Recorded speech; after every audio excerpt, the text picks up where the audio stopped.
Bonjour à toutes et à tous les amis, j'espère que vous vous portez bien. C'est pas vraiment le temps pour disperser son énergie, c'est vraiment un temps d'introspection, hein. Faut vraiment cultiver, connecter à son énergie. On est vraiment sur le point d'une cristallisation de beaucoup de choses qui sont en train de se passer déjà au niveau énergétique, mais c'est en train de se préparer à se manifester dans la matière. Seulement, il faut rester vigilant dans les jours qui viennent. Je vais discuter de quelques idées ici. C'est comprendre d'abord, bon, je vous remercie de soutenir la chaîne, d'aimer, de partager, de commenter, de souscrire. Je vous remercie pour vos dons si vous pouvez. Et si vous voulez une consultation privée, vous pouvez m'envoyer un email. Là, je pense que tout est en train de changer. On se prépare vraiment. Ça va être assez surprenant, les changements qui arrivent, même si on a beaucoup d'indices. En réalité, ce qui arrive, c'est divin. Et ce qui est divin ne demande aucun effort. C'était un dramaturge présocratique qui s'appelait Échille, qui expliquait ça. Cela dit, il y a la notion de l'effort juste. Le Bouddha parle de l'effort juste. Ça, c'est le côté humain on doit produire pour éliminer le mal, pour soutenir le bien à l'intérieur de nous. Avec la discrimination, de pouvoir discerner entre ce qui nous apporte du bien et ce qui nous retient encore. Donc il y a beaucoup de lâcher prise, hein. Parce que apprendre apprendre à vivre dans le présent, ça veut dire s'harmoniser avec les plans intérieurs et la conscience de l'intelligence supérieure.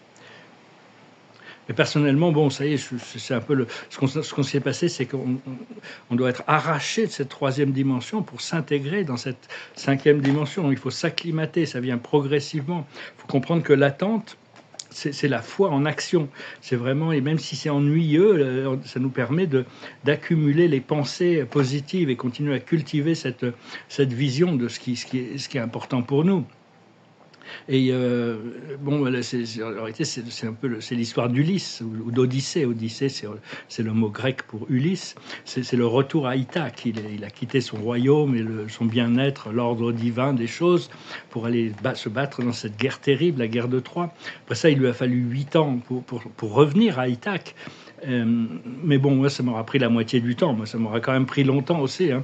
On a tous un temps divin, un temps qui nous est personnel.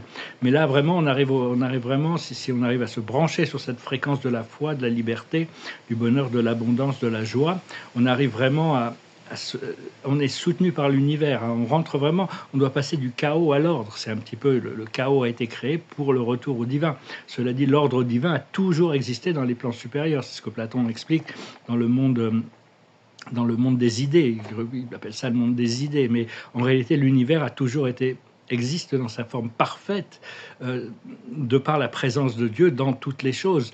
Après ça, tout ce qui peut paraître imparfait, c'est un procédé évolutif qui nous apprend à grandir et évoluer. Enfin, on doit être OK avec l'ennui un peu, hein. Et parce que tout ça, ça ne fait que nous préparer pour entrer sur scène. À un moment donné, le rideau va s'ouvrir, on sera en costume, on sera prêt, hein, on sera prêt pour jouer le rôle qui est le nôtre. On ne peut pas jouer le rôle de quelqu'un d'autre, les rôles sont pris déjà. Mais notre rôle, personne ne peut jouer notre rôle. Donc on est tous extrêmement importants.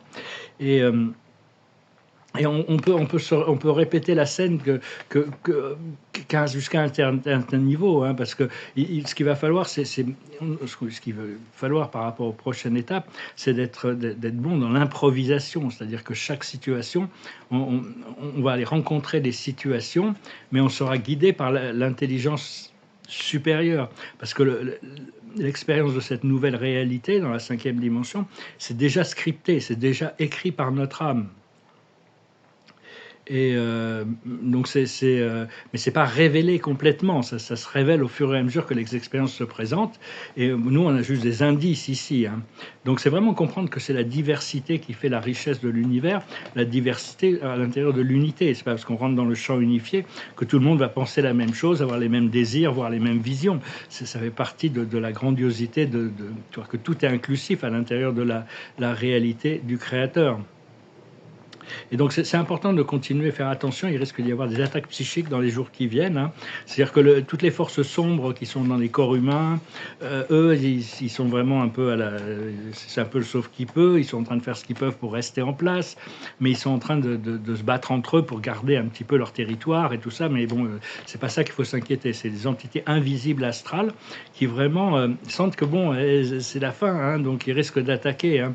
Donc c'est vraiment, on doit vraiment apprendre à se protéger contre ces attaques, hein, tous les doutes, toutes les peurs, toutes les distractions, le sentiment de désespoir, le sentiment d'échec, ça c'est pas des pensées qui viennent à nous, ça va être, si ça vient, il faut tout de suite les repérer et tout de suite revenir, je suis la lumière, je suis invincible, je suis, appelé l'archange Michael, appelé la lumière bleue, avec son épée, il va trancher ces énergies, mais parce que bon, il a besoin de notre coopération, il peut pas le faire sans notre libre arbitre, donc parce que tout ça, pourrait créer des polémiques, il peut y avoir des jugements, des polémiques, des séparations, des conflits.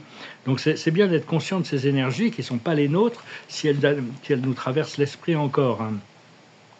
Et donc, parce que le signe qu'on a ces énergies qui peuvent encore nous traverser l'esprit, ça veut dire qu'on est tout proche de la libération, parce que c'est un peu un acte de désespoir de ces entités astrales de survivre. Éventuellement, ils vont revenir à la source et serait apprendre à se nourrir de lumière.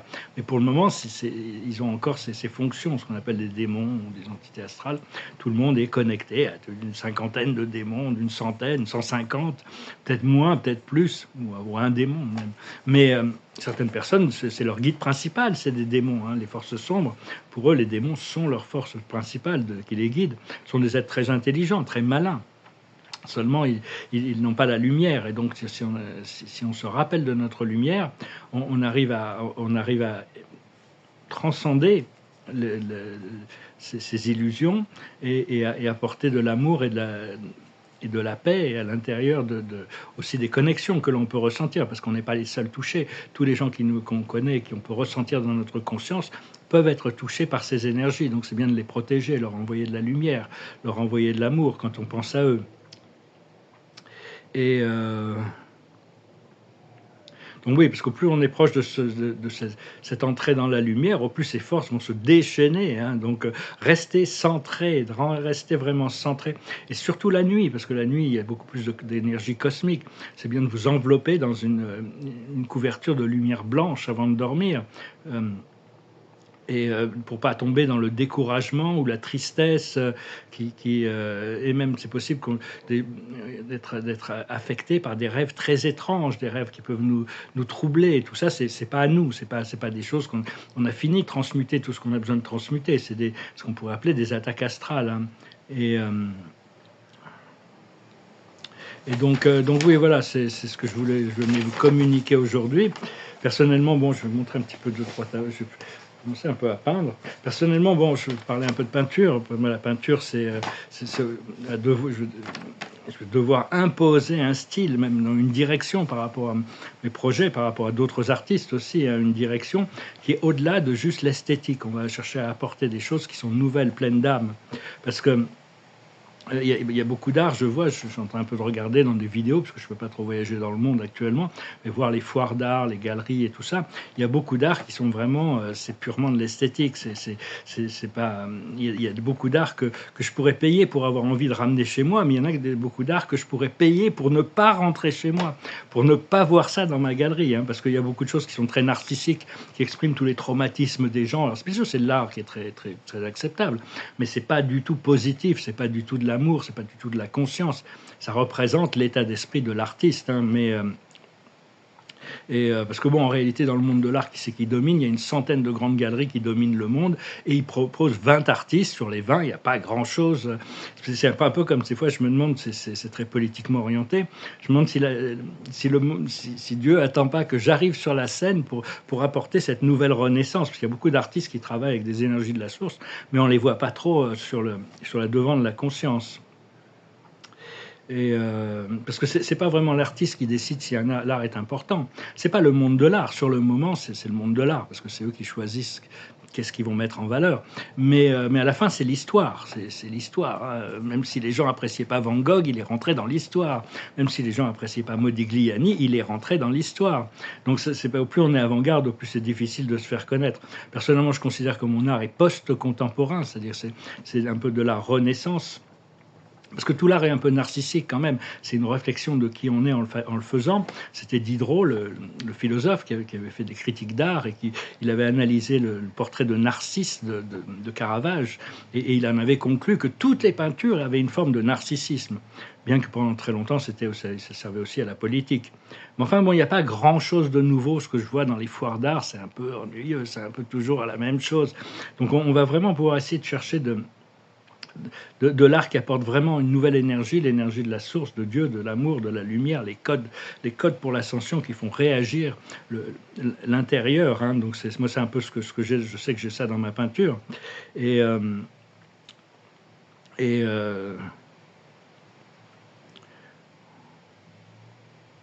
oui, parce que bon, des fois, on peut trouver une peinture qui nous plaît. Mais bon, moi, ça m'arrive. Des fois, je dis, ah, ce tableau, il est beau. Je le vois dans une vidéo. Là. Mais dès que je regarde la totalité de l'œuvre de l'artiste, je dis, non, c'est pas pour moi. Parce que il y a une pièce qui se démarque du lot qui me plaît un peu. Mais je peux pouvoir voir que toute l'œuvre me plaît quand même. Personnellement, bon, la plupart des artistes explorent un thème. Personnellement, j'ai une dizaine de thèmes que j'explore, les thèmes philosophiques, les grands tableaux avec des écrits philosophiques. J'ai le tableau métacosmique qui parle des planètes, des étoiles, des galaxies. J'ai les tableaux célestes qui parlent de toute l'organisation cosmologique, qui parlent de l'organisation de l'univers, des univers. Maintenant, bon, je vais remonter des paysages, des nus, des portraits, des scènes. J'ai aussi certains tableaux minimalistes. Je vais essayer d'explorer, j'ai envie d'explorer toutes sortes de thèmes. Après ça, quand ils vont être présentés, ils ne vont pas être présentés chronologiquement, ils vont être présentés par thème pour montrer l'évolution de chaque thème, pour permettre de comprendre. Parce que bon, l'art, il faut quand même que le temps que l'œil s'y habitue pour comprendre. Si on voyait un Picasso au XVe siècle, personne ne pourrait, Picasso avec ses yeux l'un au-dessus de l'autre, personne ne comprendrait. Mais maintenant, on comprend, on voit que c'est un Picasso, on sait, on peut l'accepter. Donc, personnellement, bon, moi, je trouve que l'art le plus exceptionnel, qui me touche le plus, c'est entre 1850 et 1950, l'art moderne. Cela dit, dans la peinture contemporaine, il y a des choses qui me plaisent, mais je trouve qu'ils sont peut-être un peu chères pour ce que c'est.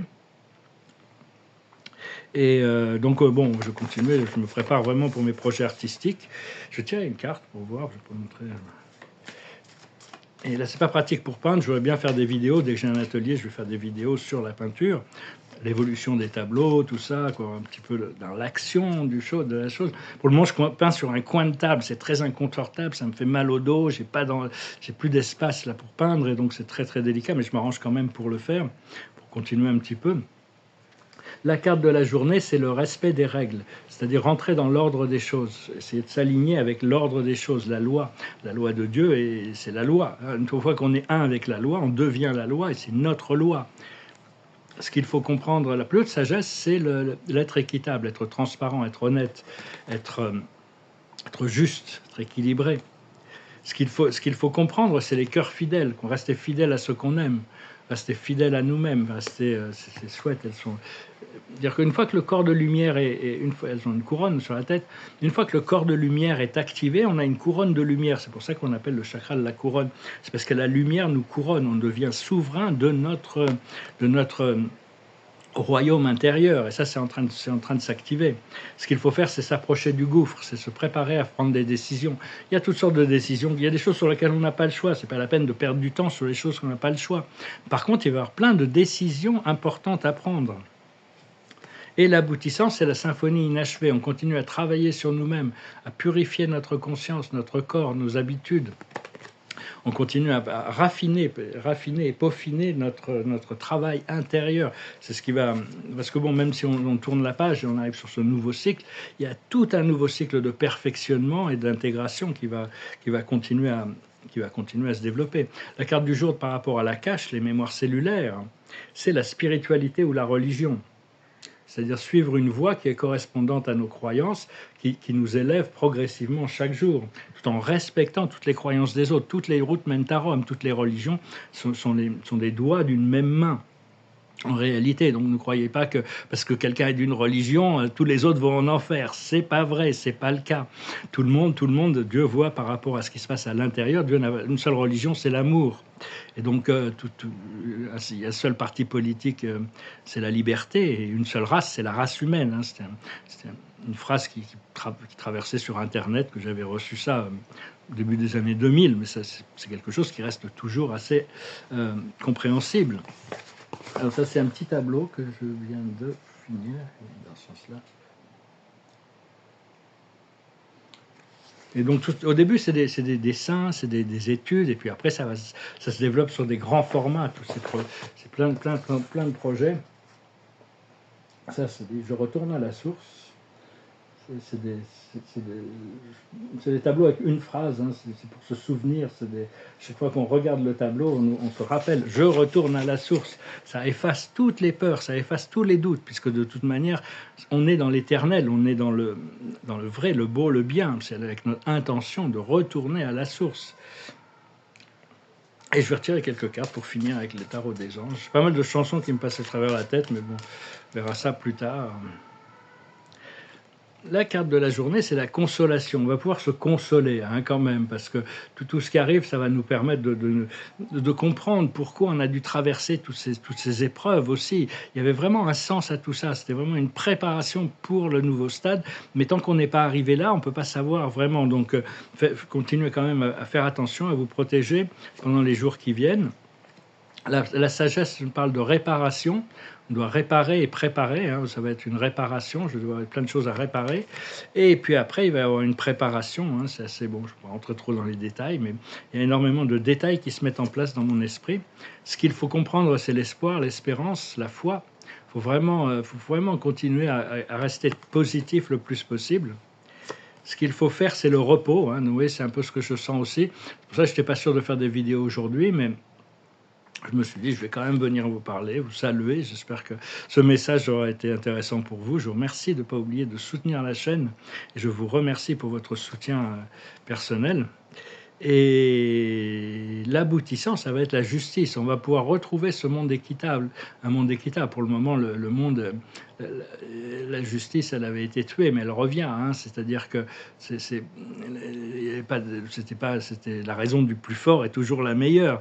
C'était un peu la justice de la jungle ici sur Terre. Mais là, avec les nouvelles énergies, on arrive à plus de conscience et donc on va pouvoir retrouver l'équilibre tout en restant bien connecté à ce principe d'autorité divine à l'intérieur de nous qui doit guider nos actions et tout ce qui nous arrive. Je vous remercie de laisser un commentaire pour me dire d'où vous êtes, qu'est-ce que vous en pensez. J'espère que vous traversez ce passage et que vous vous préparez pour quelque chose de fantastique. On va vraiment pouvoir bientôt être libéré, ça va vraiment faire beaucoup de bien. Mais enfin, on est prêt. Des fois, on aurait préféré être prêt plus tôt, mais il faut avoir confiance au temps de Dieu. Le temps de Dieu, c'est le temps de votre âme et le temps de votre moi supérieur. Donc, toutes les choses arrivent à la bonne heure. Merci beaucoup. Namaste.